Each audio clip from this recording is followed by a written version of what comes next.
Hello friends, સ્વાગત છે તમારું અમારા નવા બ્લોગમાં. અમે આવ્યા ભાવનગર. તો કેમ છો ભાવનગર? મજામાં? આઈ હોપ બધા મજામાં હો. અમે બધા રેડી થઈ ગયા છીએ અને અમે જઈએ છીએ શિહોરી માના મંદિરે. ડુંગર પર આવ્યું છે, જે શિહોર આવ્યું છે ત્યાં આગળ. તો શ્રાવ્ય બધાને હાઈ કરે છે અને થેન્ક યુ બધાને વિડીયો જોવા માટે. અને હવે અમે રોડ સુધી ચાલતા ચાલતા જવાના છીએ. તો નીકળી ગયા છીએ બધું રેડી થઈ અને થોડી વારમાં અમે રોડ પર પહોંચી ગયા. અને શ્રાવ્યાને તો બગાસા આવે છે કેમ કે વહેલા ઉઠી હતી અને રેડી થઈ હતી એટલા માટે. અને મારા દિયર અને જગદીશને બધા ડિસ્કસ કરે છે ઓટોવાળા સાથે કે જો છેક સુધી મળી જાય તો અહીંયાથી ઓટો કરાવી લઈએ, તો બીજે ક્યાંય બદલવું નહીં વચ્ચે એમ. પણ ના મેળ પડ્યો તો અમે કટકે હવે અમને ફાઇનલી સિહોર માટે મેજિક મળી ગયું છે અને અમે બધા બેસી ગયા છીએ. તો અમે હવે આવી ગયા છીએ સિહોર ડુંગરો ચડવા. જે તમને દેખાય છે ઉપર મંદિર, ત્યાં સુધી અમારે ચડતા જવાનું છે. પણ એક ટ્વિસ્ટ હું તમને કહું કે ડુંગરો તો ચડવાનો જ છે, કેમ કે અમારા કુલદેવી માનું અમે દર્શન કરવા વર્ષમાં 2-3 વાર આવતા હોઈએ છીએ.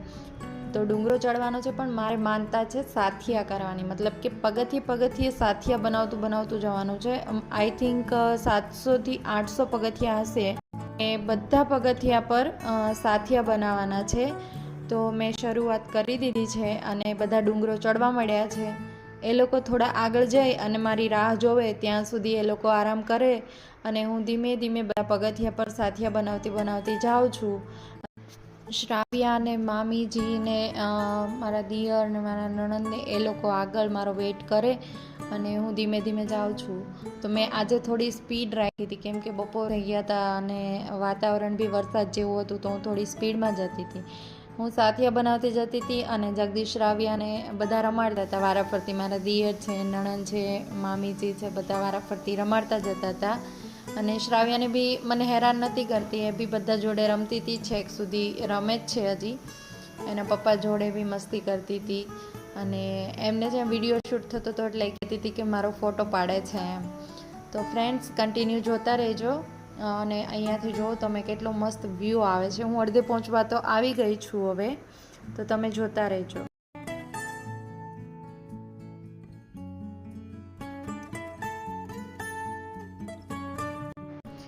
જો ફ્રેન્ડ્સ, આ લોકો હું જ્યાં સુધી ના પહોંચું ત્યાં સુધી આ લોકો મસ્ત બેન્ચ પર બેઠા આરામ કરે. અને શ્રાવ્યા બી સ્ટેપ બાય સ્ટેપ બધા પગથિયા જાતે જ ચડતી હતી.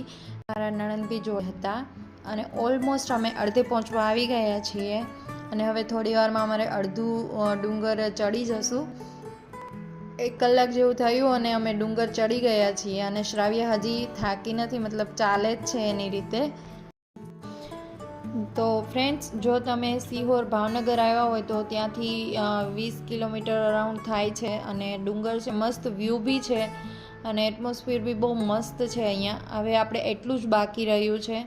અને તમે જોઈ શકો અહીંયાથી એટલું મસ્ત વ્યૂ દેખાય છે, આખા સિહોરનો વ્યૂ. અને આજુબાજુ બધે છે ને ડુંગર જ છે, એટલે મજા આવે છે. અને અહીંયા એવું કહે છે કે આમાં છે ને ચિત્તા બી રહે છે, મતલબ 2-3 ચિત્તા બી છે એમ. કેમ કે અમે ચડતા હતા તો લોકો વાતો કરતા હતા, તો હું જસ્ટ ઇન્ફોર્મેશન માટે. જો ફ્રેન્ડ્સ, તમે અમારો વિડીયો અહીંયા સુધી જોયો હોય તો અમારી ચેનલને સબસ્ક્રાઈબ કરી દેજો અને વિડીયોને લાઈક બટન કરી દેજો. અને કમેન્ટ કરવાનું ના ભૂલતા તમને અમારો વિડીયો કેવો લાગ્યો એ જરૂર અમને જણાવજો. બસ હવે અહીંયાથી 150 જેવા પગથિયા બાકી રહ્યા છે. અમે અડધે પહોંચી ગયા, પછી બહુ ઝાઝું નથી રહેતું. તો બધા ચડી ગયા. શ્રાવ્યા તો ચડી ગઈ છે ક્યારની, એના ચાચુને બધા. હવે હું ને મારા એક દિયર ને જગદીશ, અમે 3 જણા બાકી હતા. મારા મામીજી બી થોડા ધીમે ધીમે ચડવા માંડ્યા હતા. મેં કીધું કે હવે ચડી જાવ એટલું, ત્યાં અમે પહોંચી જશું, કેમ કે 150-200 જેવા જ પગથિયા રહે છે અહીંયાથી. તો હવે અમે ફાઇનલી પહોંચવા આવી ગયા છે. અને હું બી થોડી થાકી ગઈ છું, કેમ કે પગ ઉપર વજન આવતો તો એક તો આપણું બોડી હેવી એટલે, અને કમર બી વાંકા ચડતી હતી એટલે.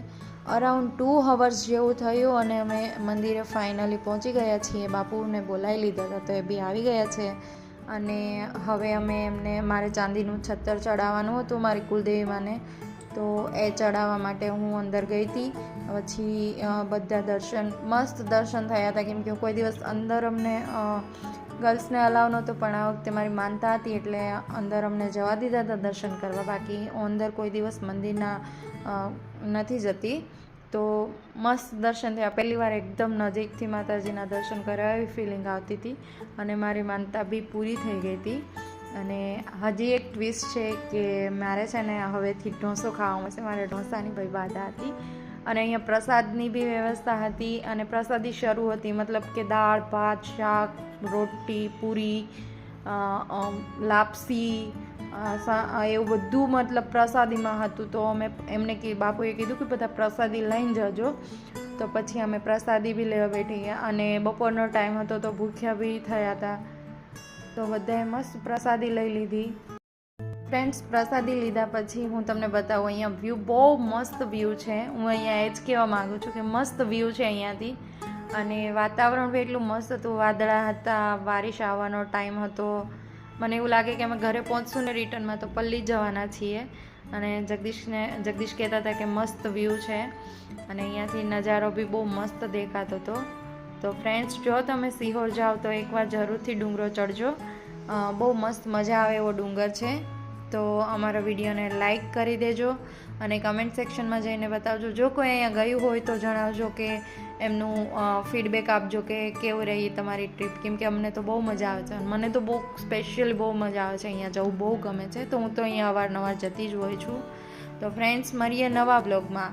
Thank you friends. તો જો હવે તમને જસ્ટ વ્યૂ બતાવી દઉં કે આવી રીતના ઉપર મસ્ત વ્યવસ્થા છે બધી બેસવાની જમવાની. અને અહીંયા છે ને કોઈને બેબી બોર્ન થયા હોય તો એમના ફોટા બી આ લીમડે ટીંગાડે છે અને બધા બહુ બધી પબ્લિક હતી. Thank you friends, bye. મળીએ નવા વ્લોગમાં.